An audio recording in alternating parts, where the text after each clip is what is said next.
Hey everybody, welcome to another IAEI News Live. This is a recorded session. What I'm going to talk about today are NFPA70E changes after the second draft, so post second draft, NFPA70E safe work practices, and it all starts now.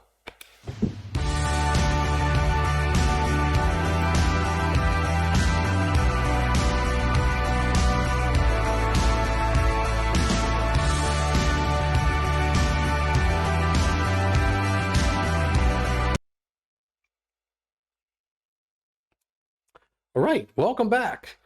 So I want to talk, I'm going to break off from what we were talking about.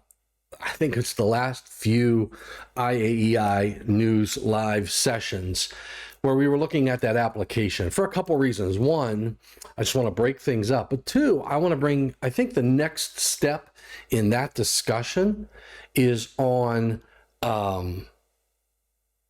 grounding and bonding. And I want to get there, but I want to get there working with some industry specialists. So to just break things up a bit, we're going to talk 70E, the process, where we're at in the process, and I want to hit the some of the key changes. And maybe even some of the discussions that occurred in the second draft that never really made it, but I thought were some very interesting, some good dialogue. So what you'll notice is if you get the opportunity, if you're lucky enough that you get the opportunity to participate, meaning you get a chance to actually be at a code panel meeting, if you're not on a code panel, the dialogue that occurs on each of the public inputs and or public comments that maybe don't make it to a change, that dialogue that's lost to history is very intriguing and sometimes very educational, often very educational. So I just want to make sure that, so what I'm going to try to do is I'm going to try to bring some of that dialogue, because I took some good notes during the NFPA70E second draft meeting, and I just want to share that with you. So, but if you think about the process, so if you go to nfpa.org/70E, and if you want to go straight to this next edition, you'd go to 70E next in the URL. So www.nfpa70e.org forget it. www.nfpa.org/70E NEXT. That'll get you straight to the next edition. Now, I do want to say this is a recorded session. But hopefully I will be able to, this is going to be Tuesday. I will not be able to monitor this. I'm in a mentoring session with the Institute of Electrical and Electronics Engineers. So I will be mentoring some young engineers and possibly some older engineers, you never know, on their careers. So in any case, I do want to say that we are in the annual 2023 cycle, which means the next edition of this 70E will be the 2024 edition of NFPA 70E. The public inputs, first draft meetings are over, and we are into the second draft meetings. And the public comment closing date was May 31st, 2022. The second draft report posting date is February of 2023, which is next year. So we're in the middle of this process.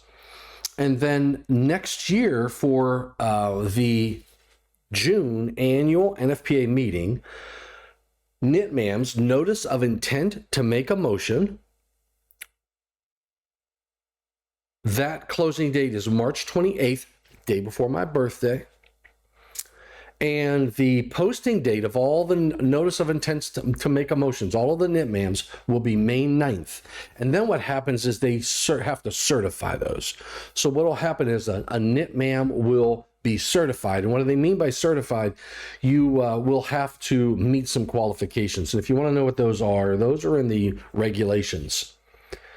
So they will determine whether or not the submitter of a NIPMAM was qualified to do so, and if so, they become a certified amending motion. And the certified amending motions will be reviewed at the annual meeting in I'm not sure where it's going to be. I don't know. It's probably going to be in Vegas, but I don't know. Wherever the annual meeting will be held next year, we can find that out.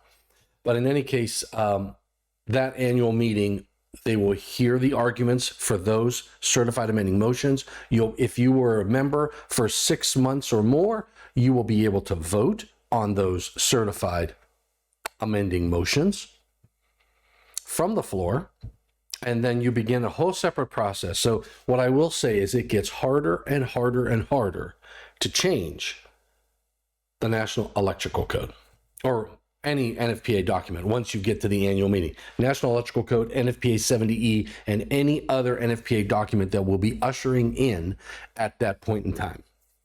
So what you'll want to do is remember, I'm going to teach you how to swim. I'm going to teach you how to fish, and you can fish on your own. You'll notice there is a first draft report. There is a first draft report and a view public comments, which will be your second draft report. To really understand what occurred for the entire document, you have to read that first draft report and also the second draft. You have to bring them both up, because here's why. I'll tell you why. When the changes occur in the first draft, they'll be highlighted as a change.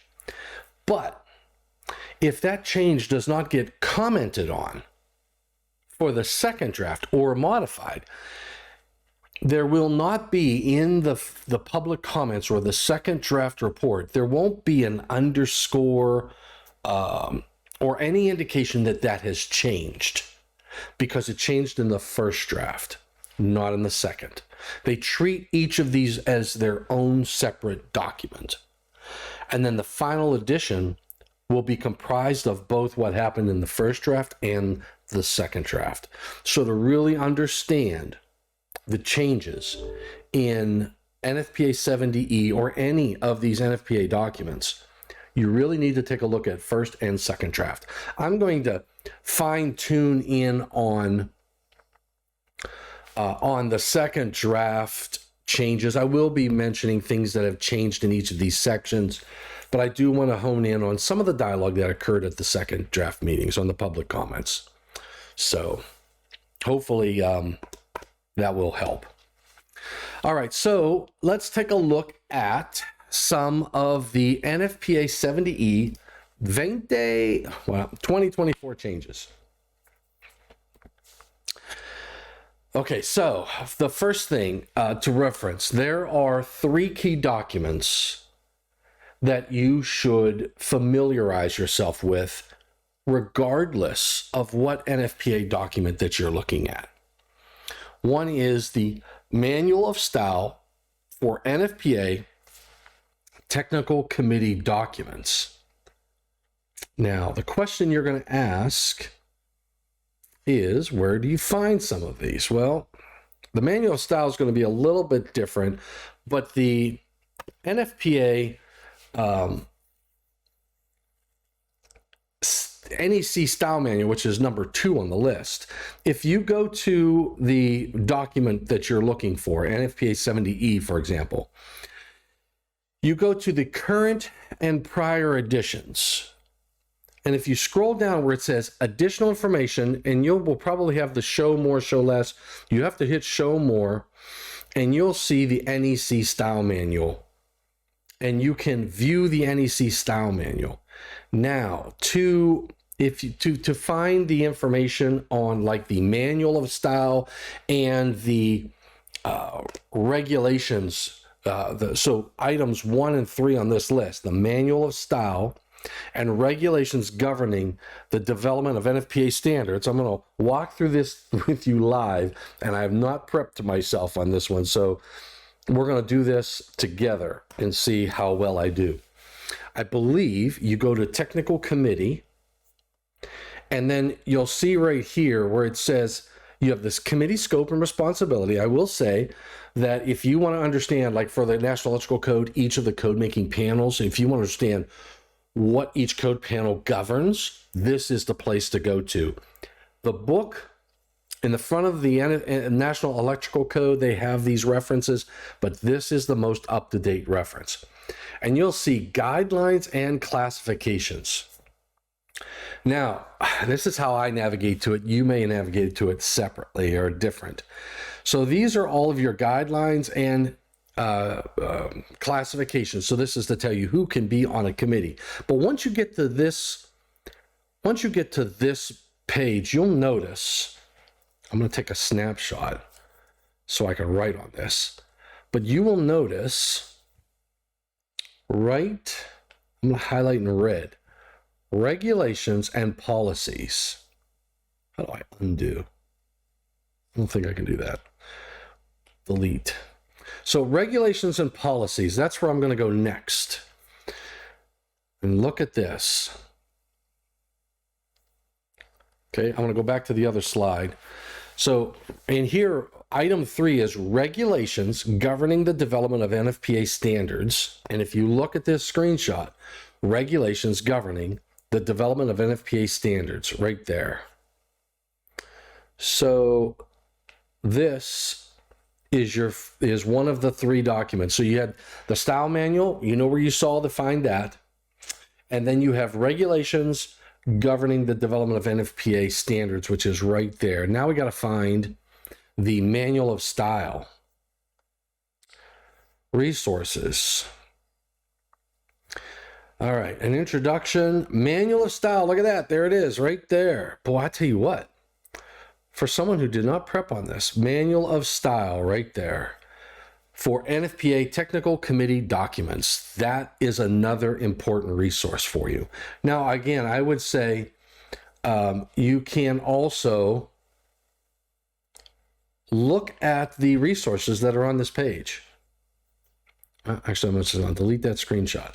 So you have NFPA technical committees by acronym, list of NFPA technical committee members, glossary of terms, an introduction to the development process. Great resource for you. Manual of style, which we just talked about. There's the NEC code style manual, which is so all in one spot right here. Then this is supplemental operating procedures for the National Electrical Code. Extract guideline, retroactivity guidelines, equivalency statement. There's your ANSI, your patent policy terms and conditions, your antitrust, your regulations governing the petitions to the board of directors, NFPA bylaws. So there's a lot of information. There's there's your forms. So if you want to initiate a new project, or if you want a formal interpretation, and then you have your TIAs.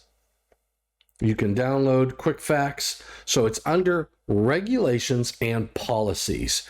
And I bet you if you go to codes and standards, there's the standards development, how the process works, regulations and policies right there. And there you go. All of that information is right there. So those are, in my opinion, those are the 3 key areas you need to focus on, because the NFPA70E document does follow the NFPA NEC style manual. So that's a important piece of the puzzle. So make sure you download those documents. My recommendation is put one in the truck, one in the living room by your favorite chair, one in the bathroom, one maybe in the garage, because we do some work in the garage every now and then, and maybe one in the basement. If you're like me, you have a basement office. I already said one in the truck, one in the office at work, because these are free And you can just print them. I know, you can say, hey, Tom, you're killing some trees, but sometimes you have to. So you might find it very helpful as you navigate the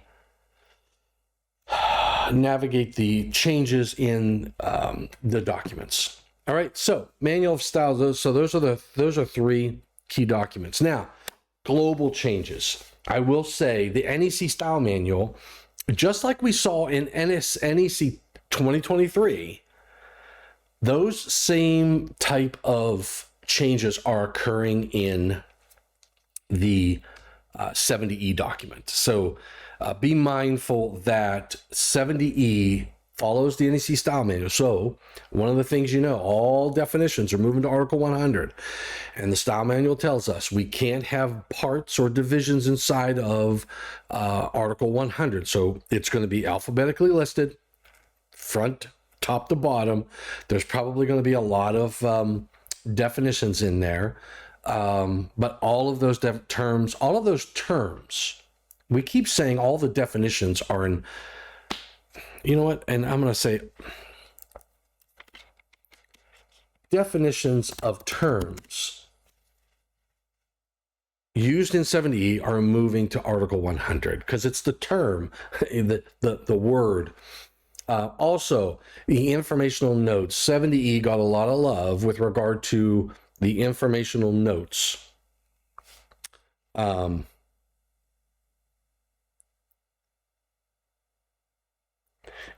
With regard to the informational notes inside of the document. So, and a lot of those are just reorganizing the informational note to meet a standard way of language. So intent is not changed, but just how it reads is changed. And the other thing is, the style manual tells us that every article has to have a scope, which is .1. Now, NFPA70E and had not followed those rules historically, and they're cracking down now. So you're going to see the addition of .1 in a lot of these articles, which changes the numbering in a few considerably throughout. So just be mindful. And you say, well, how does that impact you? It may not impact you if you don't reference sections within NFPA70E, like say in your safety plan. And I know we all have a safety plan. So if your safety plan points to a section in the 70E document, there is a very high likelihood that that section reference that you made is no longer accurate, because we had to change the sections because we added a new .1. So be mindful of that. All right.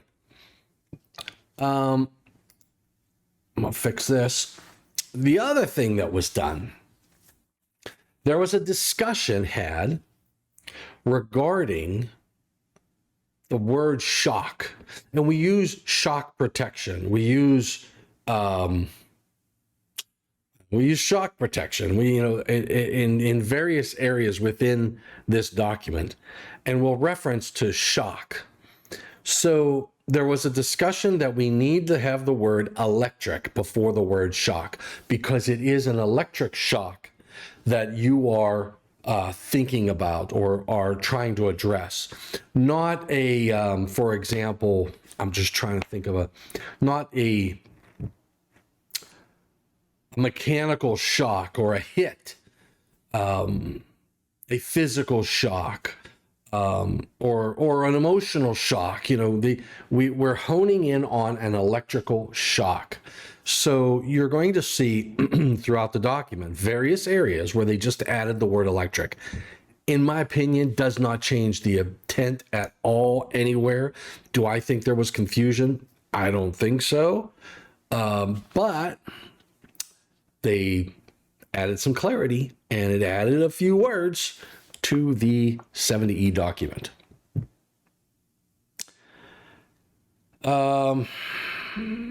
Change will ensure consistency of the use of the term. So take it for what it is. Now let's take a look at Article 90.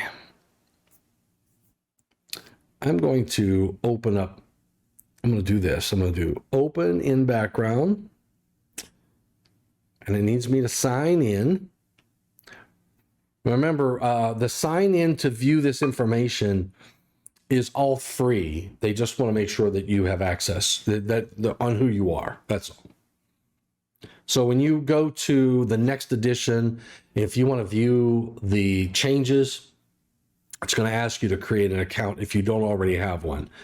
But just be mindful that there's not a charge associated with that. It's merely to make sure they know who is accessing the document. And because if you are a committee member, you may have additional access that others don't. So in any case, Article 90, Article 90 is like the National Electrical Code. Article 90 is like the instructions. And I know many of us don't like to read the instructions. I mean, it's just who we are. So Article 90 is it plays an important role for the proper application of the document because it helps us understand where it applies, where it doesn't apply. It helps us understand what are the general rules and what trumps what rules in which articles may modify previous articles. So it's important that you not overlook Article 90, not just in 70E, but also in NFPA 70 as well. Again, it's going to play, in my opinion, a very important role in the proper use of the book. So, what you're going to recognize is that the first section now has a scope. So 90.1 now has a scope, and what basically happened was they moved some of the sections around. So I'll give you for example, for instance. So I use this table throughout my little presentation here, which hopefully will become a formal IAEI presentation. But what I'm trying to show here is, here's the 2021 version. We had 90.1 said purpose, 90.2 said scope. And then scope was separated into A and B, what is covered and what is not covered. So what you're going to see is a little bit of a reorganization, not so much a change in intent. There were some minor changes made within these sections, but you're going to see that the numbers have moved. So you now have a scope, a purpose, use and application, so workplace is covered and workplace is not covered. And then you have the standard arrangement. And then you get into mandatory rules, which is 90.5, used to be 90.4. And then 90.6 is formal interpretations, which used to be 90.5. So numbers bumped up a bit. But for example, what is covered and not covered is in a new section called use and application. So what they had, what is covered and not covered in the scope, which was 90.2.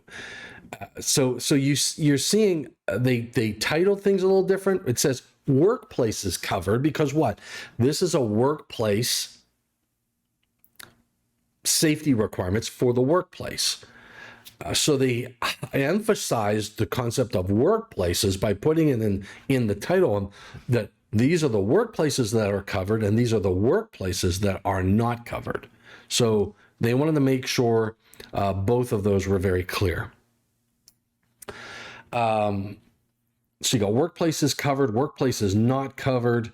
And then you have the standard arrangement, which the standard arrangement didn't change because they didn't change the structure of NFPA70E. So I'm just looking.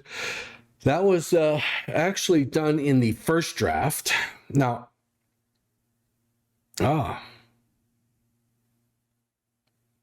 so this is a change. I'm going to make I'm changing on the fly. So 90.3 turned into workplaces covered and not covered. A little bit more explicative, or if that's a word. And then they still maintain workplaces covered and not covered. So they added some clarity to the title. Instead of use and application, they titled this workplaces covered and not covered, which accurately reflects the first level subdivisions, A and B, workplaces covered and workplaces not covered. No other changes in the second draft in that regard. But in the first draft, again, they reorganized and then moved some things around. So that's the overall structure. Now the scope basically, and then remember, this is the scope of the article, not the scope of the entire document. So 90.1 tells us what is the scope of Article 90, not what is the scope of NFPA70E. So the scope of 90 says the article covers the use, application, and arrangement of the standard. So that sort of gives you an overview of what this article is intended to be used. Now, if you think about 90.2, let's see, wait, let me just make sure I go through this correctly. Yeah, so 90.1 is the scope of the document. And again, we covered that. Now, 90.2 is the purpose, but this is the purpose of 70E, not Article 90. And it tells us that the purpose of the standard is to provide a practical, safe working area for employees relative to the hazards arising from the use of electricity. So 90.2 is the purpose of the standard, not of Article 90. The scope, 90.1, is the scope of Article 90, not the scope of the standard. Hopefully that is clear. All right, so then 90.2 is the purpose, and then 90.3 is the let's just look 91. Sorry, there were no other changes in language contained. All right, so 90.3. So one of the things to remember is 70 is an installation requirement. 70E is a safe work practice. 70B is in Bob is on maintenance. Those three, I call them the trilogy. They work hand in hand because 70E relies on the fact that you installed things correctly, and 70E relies on the fact that you are maintaining that installation. So NFPA70E is heavily reliant on 70, the National Electrical Code, and 70B, maintenance. So what 70E addresses in 90.3 and this is not use and application, this is workplaces covered and not covered. All right, so the Jake is laying next to me and he's snoring. So hopefully if you hear somebody snoring, it is my dog, Jake. He's a good boy. So workplaces covered did not change. There weren't any changes inside of what is covered and what is not. So I'm not going to cover all that. I'm going to cover any of that.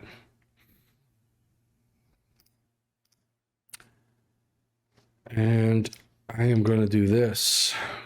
I'm going to cover Control C and Control V. The title changed from scope to non-use and application.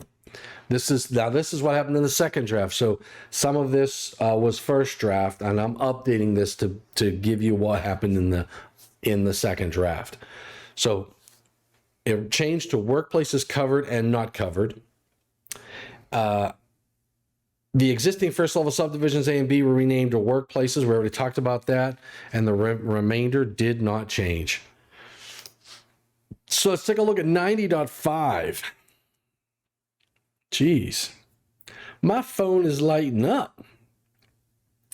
Let's take a look at 90.5, mandatory rules, permissive rules. So this is another really important area from a 70E perspective, is to understand what is meant by mandatory language. You know, you shall or you shall not. Those are mandatory language. Permissive rules, and I think I covered this, and I got to remember the languages. So first level subdivision, so permissive. So, you know, shall be permitted or shall not be required. Those are two good examples of permissive language. So you have your permissive rules and you have your mandatory. So whenever you see a shall, and they'll tell you that, like, for example, informational notes cannot have mandatory language. You can't have in an informational note, for example, you shall reference NFPA70E for maintenance. Can't do that. You will hopefully never see the word shall in an informational note. Now, the key change that happened, it happened in the 2023 code as well, and it's happening here in 70E. There's a discussion about the dates on reference materials. So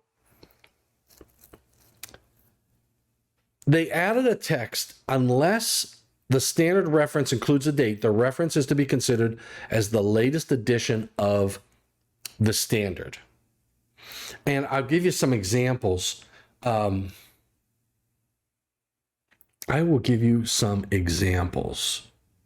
Let me bring up NFPA link.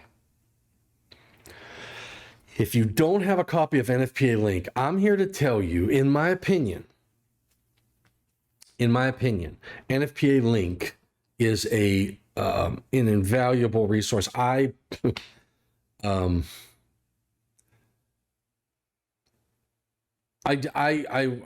was a skeptic at some point, and I was definitely a skeptic, but I have become a believer. So not that I'm trying to sell a link, but I'm just telling you, link has been good to me. All right.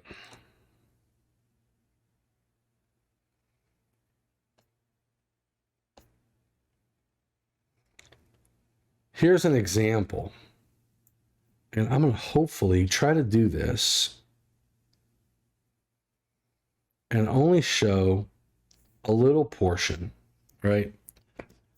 So here's an example. There's an informational note here that references IEEE 3007.1, and it gives you the title, but nothing else after it.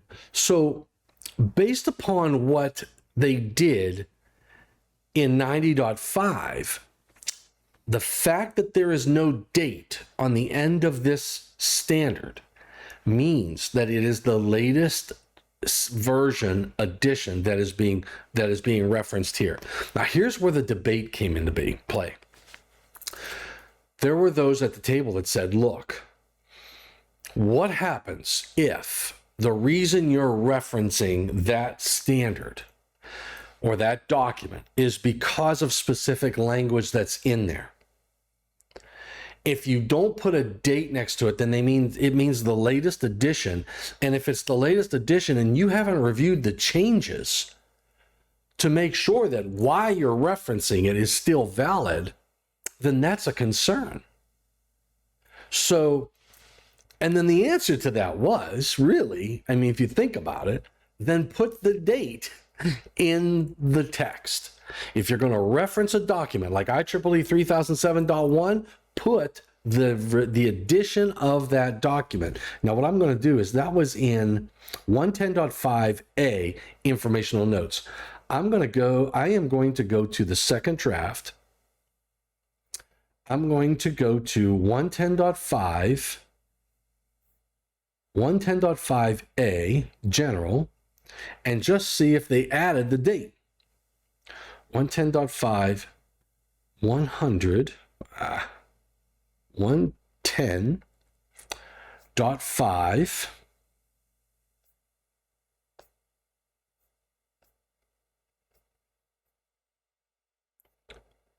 A,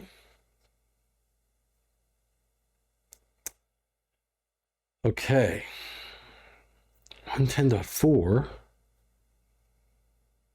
Oh, wait a second. Hold on. You remember I told you the numbering change. Electrical safety program. So 110.5 electrical safety program might be a different section. Electrical safety program is now 110.3. So they moved things around. And there's the informational notes, and they still left out the date. So that means they are intending to reference the latest edition of that document. And just for giggles, I'm going to open up all of 110.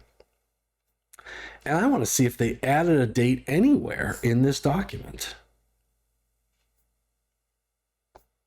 I'm just scrolling down. All right, UL studies. There's a reference to UL 61010. There's no date, so that means the latest edition. I would expect that with regard to UL standards. There's no date in any of the 110s. So I'm going to try 130, work involving electrical hazards, and look at the informational notes in that and see if there's any references. There's your C37 20.7, so that means the latest. Oh, okay, up to IEEE 1584. There's no date, so that means it's the 2018 edition that they're referencing. Let's take a look at a few others here.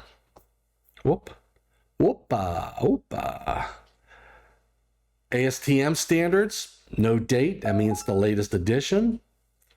This was a point of contention at the code panel I think for valid reasons.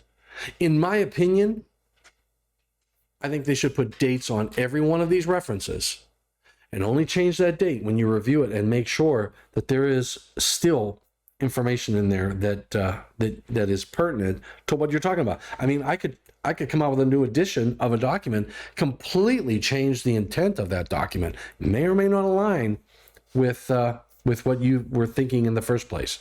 So anyway, I'll just leave it at that. I can't find any good references. I know in the National Electrical Code, there are examples of both of those. So it would be no different here. All right. All right. So mandatory rules, again, unless it's around Article 100, all terms went to 100. Like it, love it, hate it, whatever. You're going to live with it. So learn to deal with it. There are no parts in there. There's no divvying up the terms. And what you'll see, again, they modified it so that you can read it alphabetically. So here's an example. For arc flash boundary, they don't list it as arc flash boundary. They list it as boundary, arc flash. And that helps you make sure that all of your terms that identify boundary are all in the same spot. You have boundary arc flash, boundary limited approach, boundary restricted approach. So they changed the way the terms are being defined, or the terms are listed by rearranging the terms this way. And then they also, in the same for searchability perspective, they included the way you may find the term in the actual document. For example, boundary, arc flash is not the way you'd find it in a sentence in the code or in the document standard. You would find it as arc flash boundary. So they put the term boundary, arc flash like this to make sure that you can find it easily as you're looking down through the list of definitions. And they added the parens arc flash boundary at the end to make sure that If you're searching arc/boundary, you find the definition. Now, I know what the next question is going to be, and I'm going to double check this.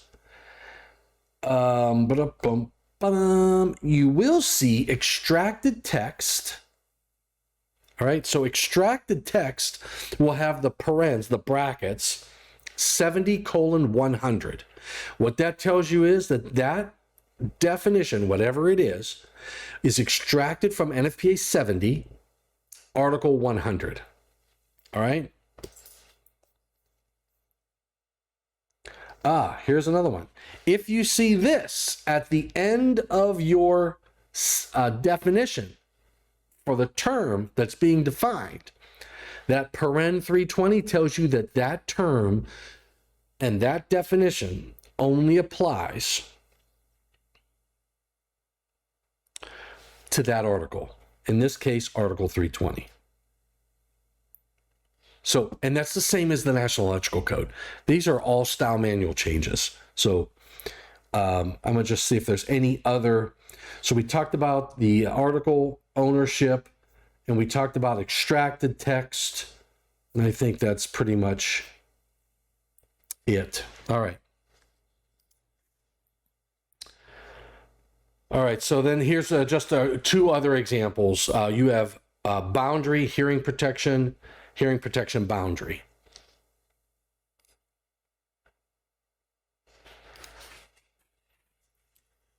All right, so Article 100, boundary, hearing protection, and they have hearing protection boundary. That's the same. That's just style manual, and it helps with the usability and all that good jazz of the document. All right, so we're going to move into, and let me just look. I believe there were some new terms. Let's just take a look at Article 100 real quick before we get into that. Let's just take a look. There were some new terms created, I believe. New terms. Just looking for new terms. Those are all existing.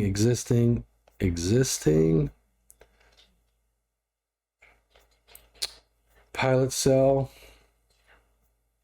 Protector. So this was in regard to the gloves. They added a new definition for protector, and it's the leather or non-leather glove or mitten designed to be worn over rubber insulated gloves. So they actually defined the term for that leather protector, and they highlighted that it could be leather or it could be non-leather as well. They added ionizing radiation, which is only applicable in Article 340. They added non-ionizing radiation, which is again 340 article. What else? I'm just looking for new terms that you may or may not be aware of. Ooh. That's not a new term. It looks like a new term because they changed a lot of the way it was reading. All right, so what else? I think those are the only new terms. I may have missed a couple. I don't know.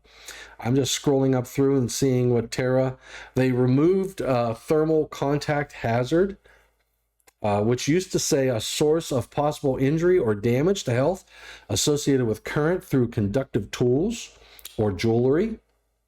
And let's take a look at why they did that. They said the term thermal contact hazard is not used. I define a term. So they removed it. And I think that's part of the benefit of actually paying attention to some terms, because it's great to define a term, but if you're not using that term, it is space being taken up, and get rid of it. So, or use it, one or the other. That's my opinion. All right, so let's go back to this. Now, 110, Article 110 changed. They added a scope. Remember, we said this before. They added a scope, and 110.1 had priority and then general. Now, remember what happened last cycle. They made a change to focus on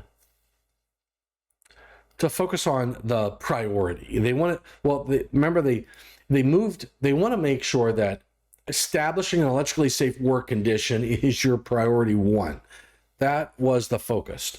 Now, what they did this cycle was they maintained that same drive to elevate the awareness that your primary goal is to establish an electrically safe work condition.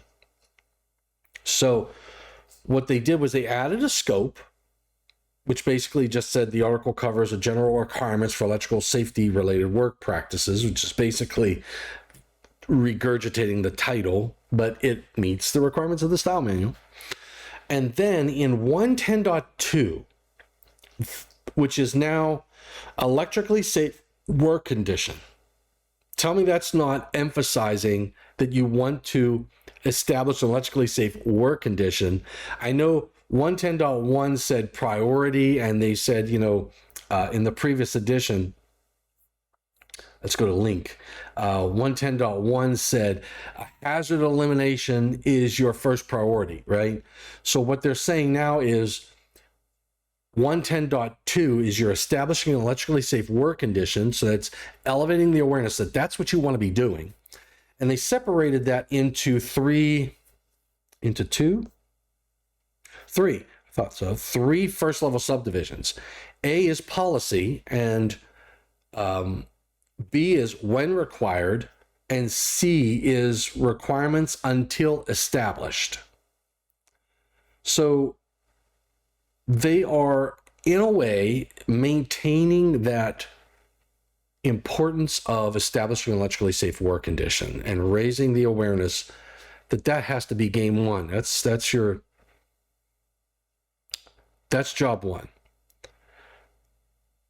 Now, in the policy, I'm just looking, so before we had priority, and then we had general, and then you had electrically safe work condition.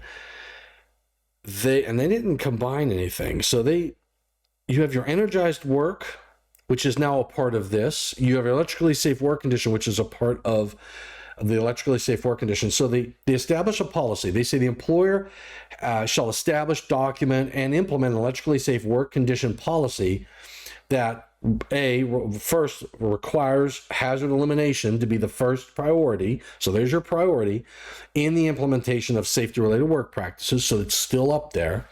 And then it has to comply with 110.2b, which is when required. So they're telling you that you have to hazard elimination is your first priority, and then you have to meet 110.2b, which talks about when required. Because remember, if I'm not greater than 50 volts, if I'm less than 50 volts, then I don't have to establish an electrically safe work condition because the shock levels aren't there.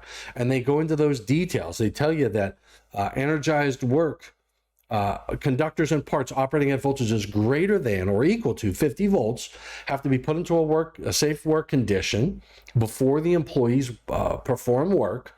And they give you the conditions. Those are the same conditions that were there before. If you're within that limited approach boundary, if you're interacting with the equipment, etc. There is an exception. Normal operating condition.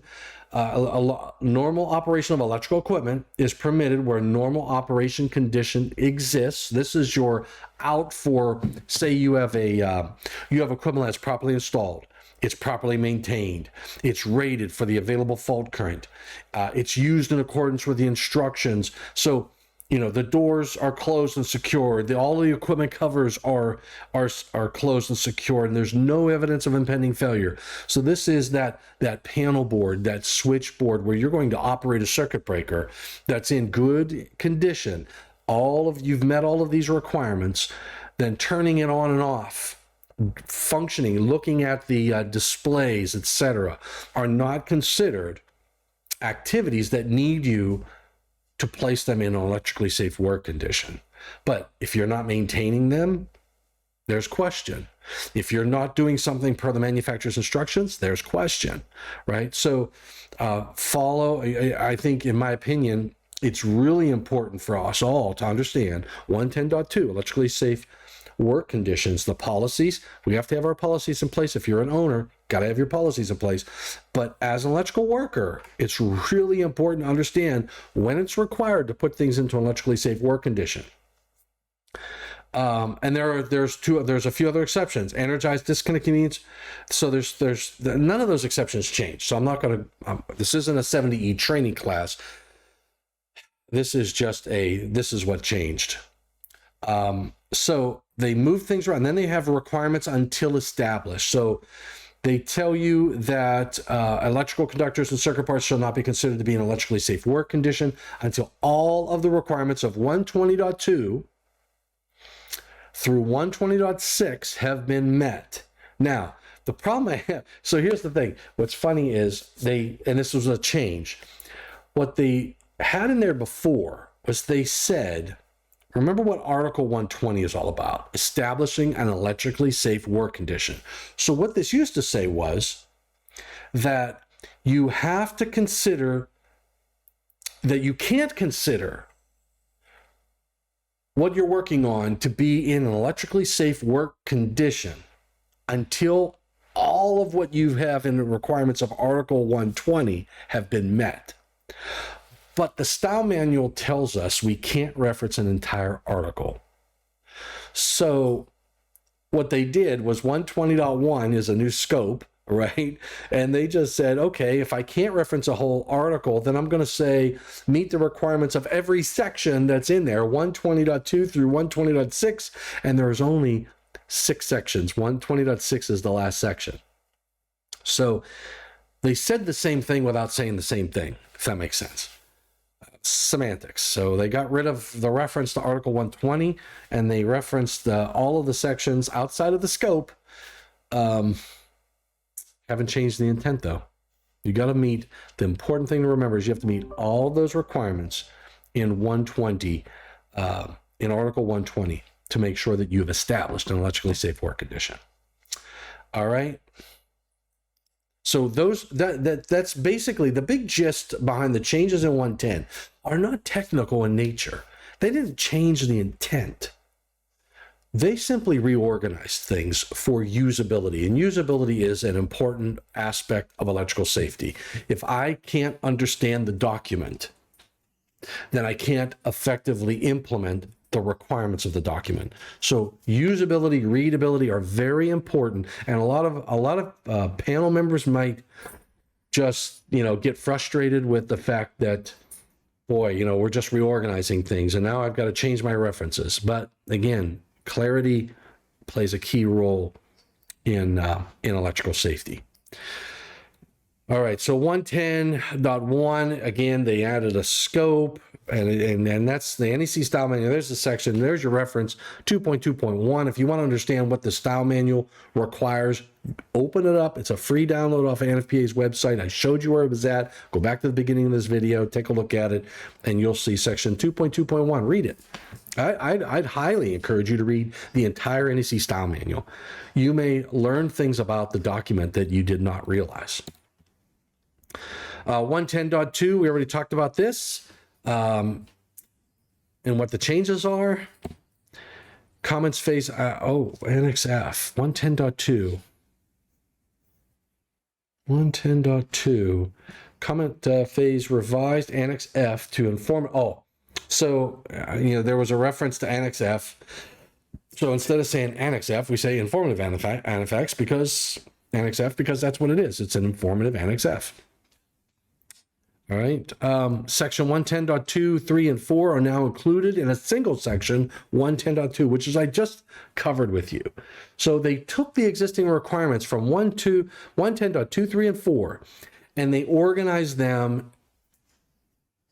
Or some may say it's a better way. Some may say it's worse. I don't know. You need to read through it, especially if you're a heavy user of 70E.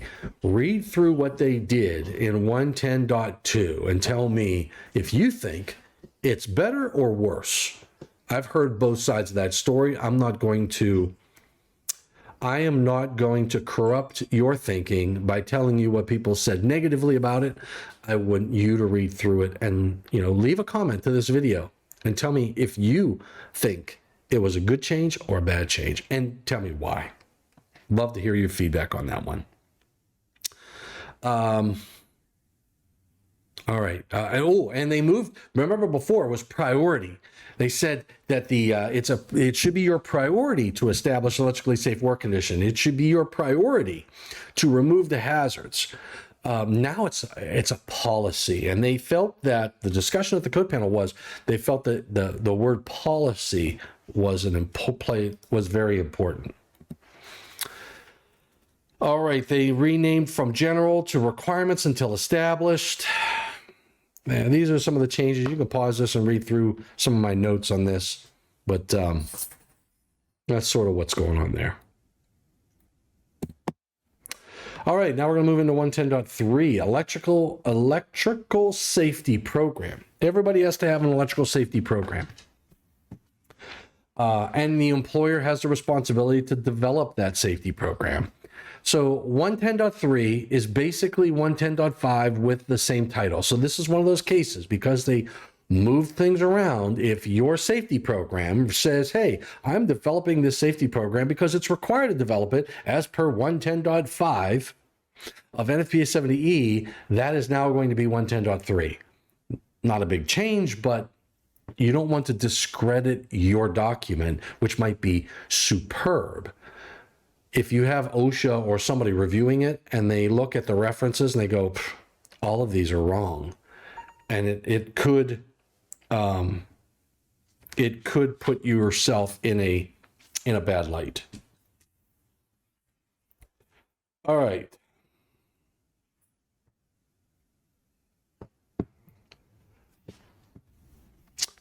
In 110.3A, general, there were some minor changes to align with the style manual. You'll see a lot of that.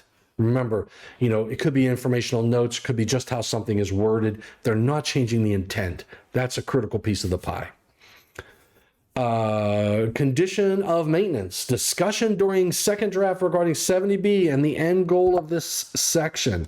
So 110.3.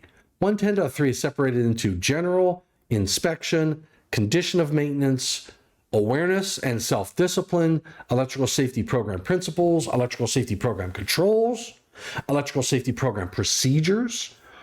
H is risk assessment procedures, and I is job safety planning and job briefing. J is incident investigations. K is lockout tagout programs. L is auditing. I think that's the last one. So in C, condition of maintenance, what it says is the electrical safety program shall include elements that consider condition of maintenance of electrical equipment and systems. So we all know, or hopefully you know, I don't know if you know this or not, NFPA70B is on maintenance of electrical equipment. That's moving from a recommended practice to a standard. That's a huge change. It's huge direction change for the document. So there was some discussion at the panel in regard to that. I'll just leave it at that. But you know what it says, and that's what it says. So 110.3, minor changes to align with the style manual. Again, in all of those sections, E, F, G, H, and I, you're going to see some minor style manual changes. In I, job safety planning and job briefing, now you have to have a emergency response plan. So the discussion was, what happens when there is an emergency? And I know of other individuals that have successfully implemented these procedures and practiced in a real world environment where they would create a fake event, and everybody had their stations, like for example, in a steel mill local here where I'm at, the safety director gave everybody a position that when they had an emergency event, there were a few people that simply had to guide the ambulance to where the event would have occurred. So they created some mock events, and they had a vehicle come through the front gate, meet the first individual who directed them to the next individual who directed them to the next individual who finally directed them to where the incident occurred. That increased times for getting emergency response to the victims, increased survivability of an event because you're getting the right people engaged at the location as fast as possible. So this is now required as part of 110.3J's job safety planning and job briefing. So it has to include an emergency response plan. Electrical safe work condition policies. They deleted that section because they incorporated that in 110.2A. So be careful when you don't see a section anymore. Don't automatically think that, hey, you don't have to do it anymore. It's probably been relocated into another area, or they may have found where it's duplicated and then they remove that. And we're going to see a lot of that, especially because the style manual tells you not to duplicate your efforts. So just be mindful of that. 110.4 is the old 110.6. Parent text was modified. Again, a style manual change and minor change in qualified person, which basically they reworded it for clarity. They're not changing the intent. They do want to make sure that it's clear that you can be qualified for a specific function, right? So if I need you in my arc flash boundary, if I need you in my restricted approach boundaries, I could say your job is to hold a flashlight so I can see what I'm doing, and that's what you're qualified to do, and that's the only thing you're qualified to do. I can't let you pick up a tool, I can't let you do anything else, but you sure as heck can hold that flashlight for me in that area. So it just highlights the fact that you could be qualified for one aspect of or one function.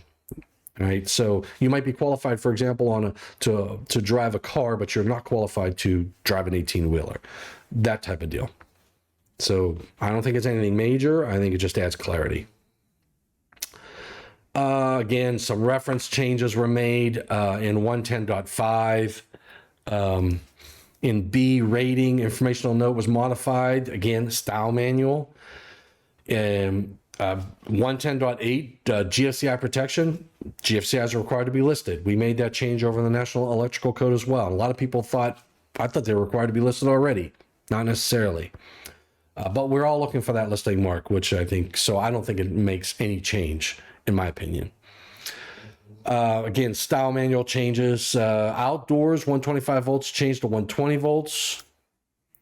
Overcurrent protection modifications. Nothing big there. 120.1, again, Article 120, they added a scope. There's your change. So your lockout tagout program was 120.1, it's now 120.2. So they bumped all the numbers up and didn't change the titles, but you have a scope now. So that's important.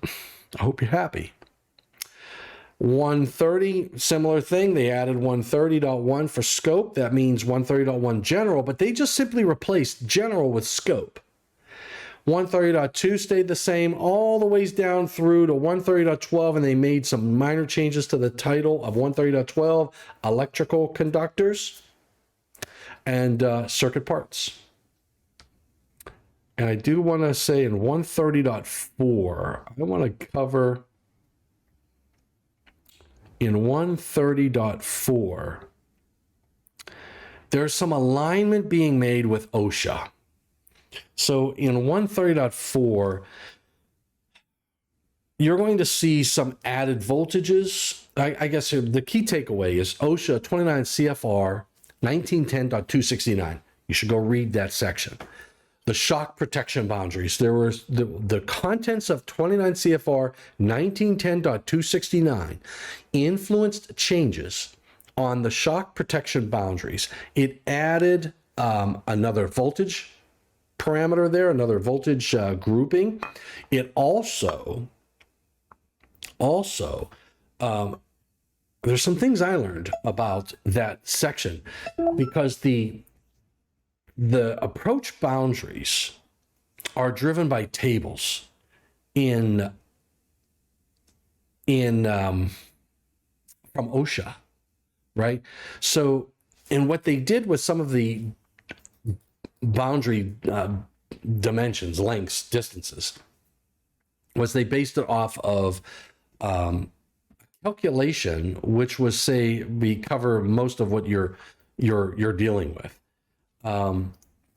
You'll see that they added, hopefully I can get this, in table R6, they added to, now this is out of that OSHA regulations. You'll see that 0.751, 751 volts to 5,000 volts, 5 kV. That was an added row in the shock protection boundaries. So you're going to see that. And they have these distances, but what they did recognize is that they added a D, the restricted approach boundary in column 4 is based on an elevation not exceeded 3,000 feet. So if you're above 3,000 feet, you may have to do an adjustment of the restricted approach boundaries. So what, I guess my takeaway in this discussion, and I'm gonna have to end it on this one, but we're gonna pick up on 70E again, because I still haven't gotten through a lot of other things and some other dialogue. But these boundary dimensions are calculated values.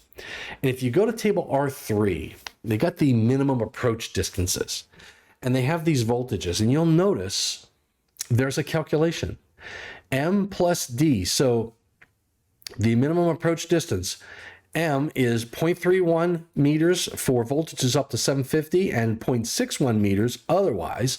D is 0.02 meters. Now, when you get to, like, for example, the minimum approach distance for 5.1 kV to 72.5 kV, it's M plus AD. M is 0.61. That's the inadvertent movement factor. A is the applicable value from table R5, and we'll take a look at that. D is the value from table R4 corresponding to the voltage and exposure. So the dimension that this opened up for me, at least, was I didn't realize that those boundary limits for shock were calculated values, and that comes from OSHA. And I would highly recommend that you take a look at 29 CFR 1910.269, tables R3, R6, and R7, but read the entire section, because I'd be interested to know if a light bulb went off in your head like it went off in my head in regard to some of these distances. I found them, it sort of gave me a third dimension, a little bit more depth of knowledge, which I'm still wrapping my head around, because what I'd love to do is do some example calculations to demonstrate the existing tables, how they were arrived upon, and then also some of the changes that were made on how they were arrived upon based upon these calculations. So I'd ask you take a look at that as well, especially if you're heavily involved, again, with NFPA70E.